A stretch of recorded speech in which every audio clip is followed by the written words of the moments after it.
Sunday, Sunday, Sunday! Watch monsters bash each other into buildings! So on and so forth. Yes, hello everybody, and welcome to Monsters Sundays! Woohoo! Woo! Yes, we are finally kicking off Monsters Sundays with War of the Monsters for the PlayStation 2, released back in 2003. By Geek Entertainment.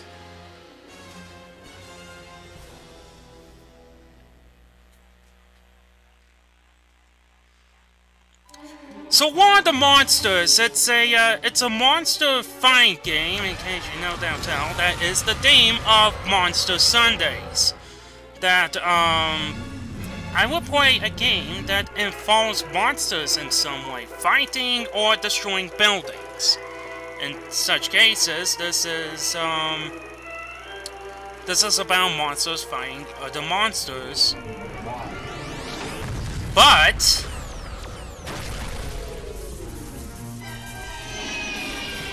this is taking place in a rather early time period, apparently.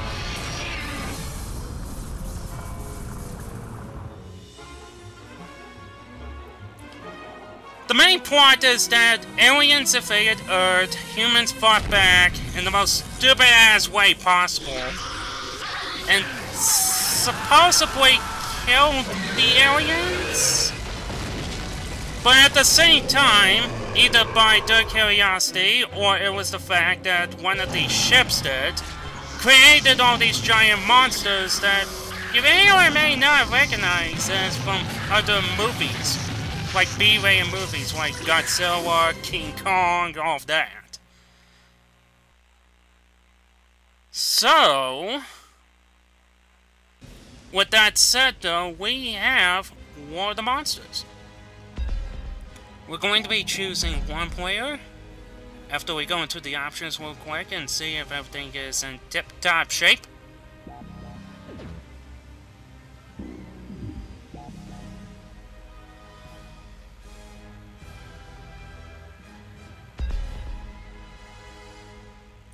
Here's our controls.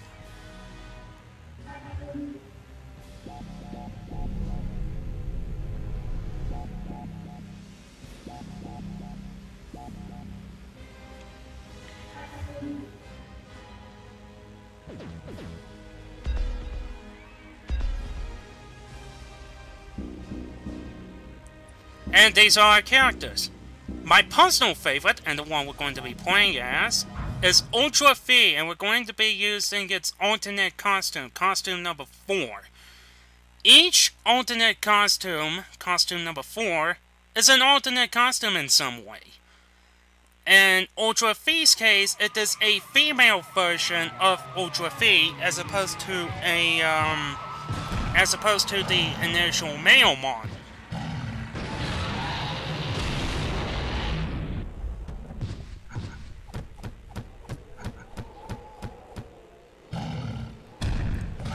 So story mode works like this. You get like a small little cutscene introducing the monster or monsters. There are occasions where you have to fight 2 monsters at once. Or more than 2. Actually, the maximum number is 3 or 4. See, here's Ultra Fee now, who is now a female robot with 6 thrusters on its back as opposed to 2. You use the square button for wire attacks, circle button for... I think the circle button was for... Oh, that was ultra close. I think the circle button was for heavy attacks. X is to jump, of course. Triangle button, I think, does an action of some sort. In such cases, you can do like a slam attack. Like a mid-air slam attack. You can also grab your opponent... No, wait a second. I believe you grab your opponents with the circle button, actually. I can never seem to get the controls right for this game. Anyways, the gimmick with this one is with the game is, of course, beat your opponent to death. But you also have to keep in mind of your environment. Because there are some environmental hazards. You can climb on buildings, I think through the use of the triangle button. You can also do your own special attack. It's usually some kind of surrounding shield attack.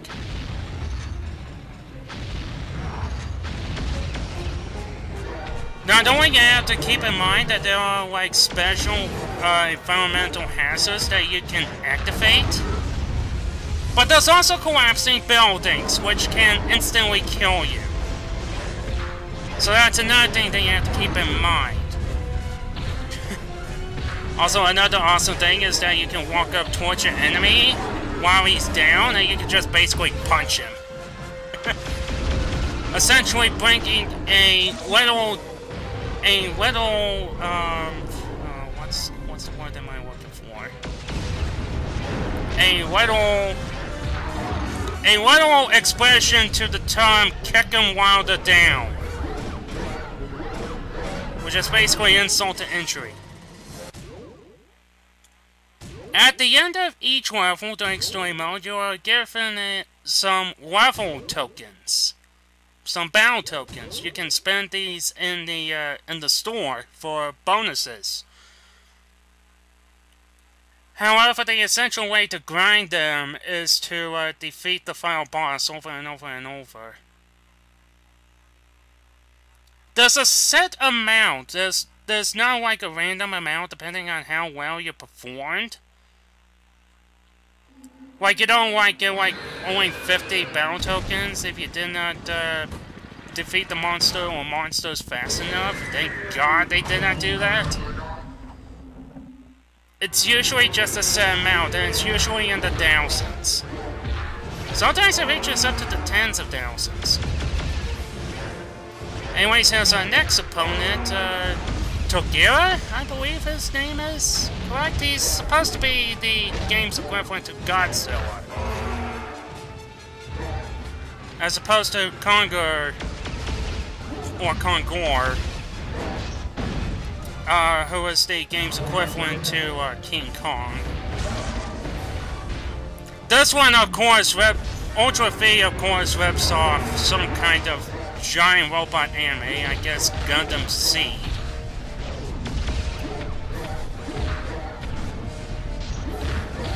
Yes, yes, I got him cornered! Yes! Ha ha ha ha! Take that, Togira! Oh, but what's this? Now we got a giant robot! Oh no!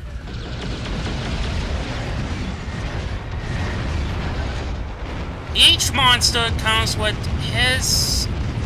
I don't think there's any she's really. Well, no, unless you count this model of Ultra V.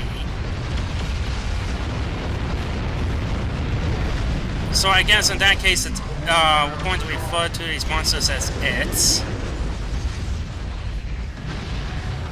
Now, ooh, mid-air attack, very nice.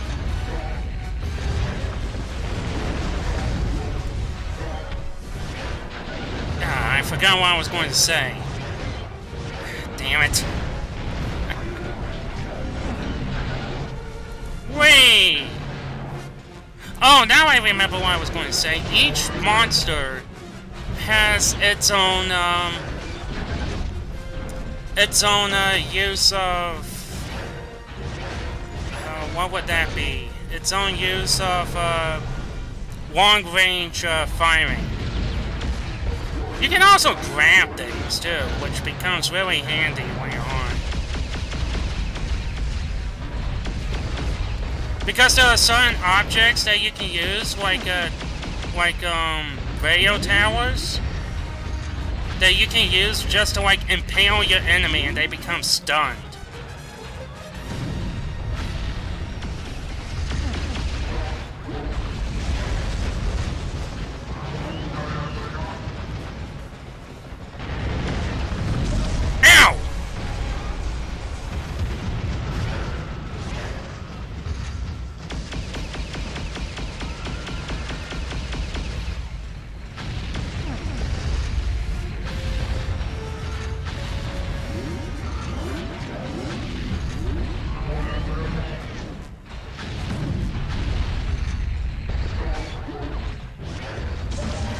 Ow! Don't you slam me! Fucker. No, you're not getting that last bit of health. I'm going to corner you! Or not! Health does regenerate, by the way. Same thing with blue power-ups, which regenerate your energy, which is needed for using projectiles. There's my surrounding attack.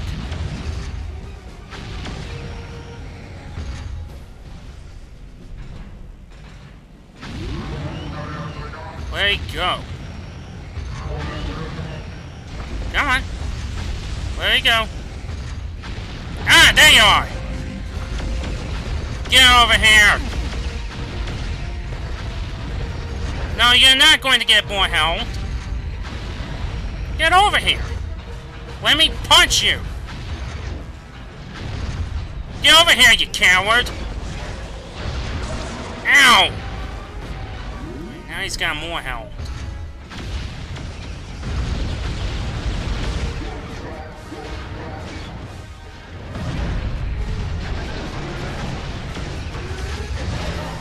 Gotcha!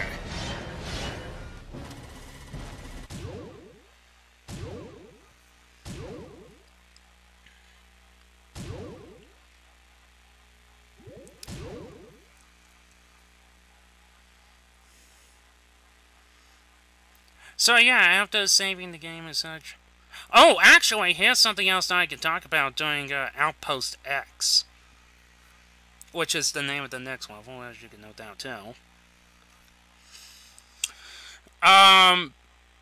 If you have Twisted Metal Black, this is the only way to get 100% in alternate costumes. If you have Twisted Metal Black, which is another game that Incarnado Studios made, if you have a completed Sweet Tooth save, you can play as a Sweet Tooth mech. Yes, a Sweet Tooth mech. Twisted Metal 2012 before Twisted Metal 2012.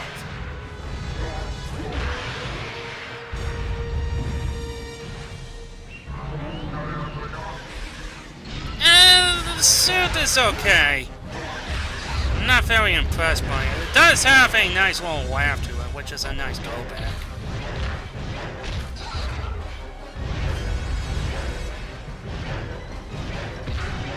However, it does get kind of annoying in prolonged battles.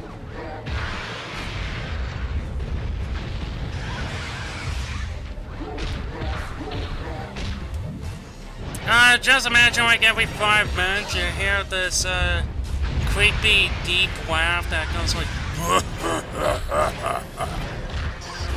That's basically all you need to hear. Does probably a way better impression